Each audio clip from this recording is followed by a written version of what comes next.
देखिए किस तरह से जो है श्रीमती सोनिया गांधी आज भी विकृत सांप्रदायिकता की शिकार है, उनके आर्टिकल से ही दिखाई देता है। बंगाल में उनके पार्टनर इंडिया अलायंस के सदस्य तृणमूल कांग्रेस के कार्यकर्ताओं ने भारतीय जनता पार्टी की एक मुस्लिम कार्यकर्ता को नंगा करके सड़क पर इसलिए घसीटा कि उसने भारतीय जनता पार्टी के समर्थन में मतदान किया। भारतीय जनता पार्टी के समर्थन में मतदान करने वाले को नंगा घसीटा जाता है और श्रीमती सोनिया गांधी मौन साध लेती हैं। उनकी विकृत सांप्रदायिकता तो इसी से प्रकट हो रही है, साफ तौर पर दिखाई दे रहा है। और आदरणीय मोदी जी तो सबका साथ, सबका विकास, सबका विश्वास, सबका प्रयास की बात करते हैं।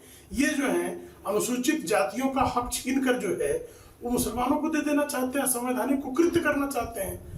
तो इनका जो विकृत सांप्रदायिकता है वो बारंबार प्रकट हो रही है। देखिए साफ तौर पर उसी के बाद जो है 10,000 सिखों का नरसंहार भी जो है उसी जो चुनी गई कांग्रेस थी, जो आपातकाल में हिटलर की जो वृत्ति थी, उस हिटलर की वृत्ति को दोहराने का कुकृत्य इन्हीं श्रीमती सोनिया गांधी के पति ने किया।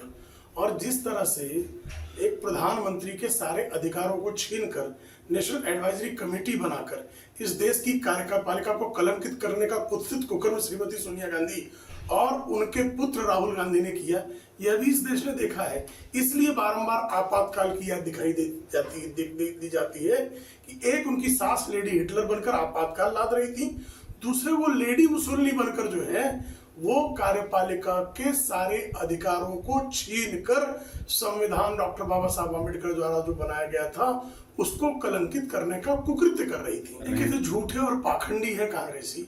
जिस कांग्रेस को श्रीमती सोनिया गांधी जब से कांग्रेस की अध्यक्ष बनी से लेके अब तक जितने चुनाव हुए, सारे चुनाव को मिलाकर कांग्रेस को कुल सीटों की संख्या 660 है। आदरणीय मोदी जी को 3 चुनाव में 2014, 19 और 24 825 सीटें मिली।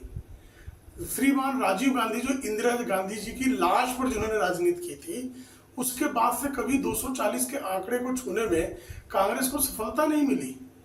और वह कांग्रेस जो पिछले 3 चुनाव से 100 का आंकड़ा भी नहीं छू पाई, वह कह रही कि मोदी जी हार गए। हार का ऐसा अहंकार जो कांग्रेसी प्रकट कर रहे हैं वही बता रहा है कि ये कितने बड़े मिथ्या लाभ करने वाले लोग हैं।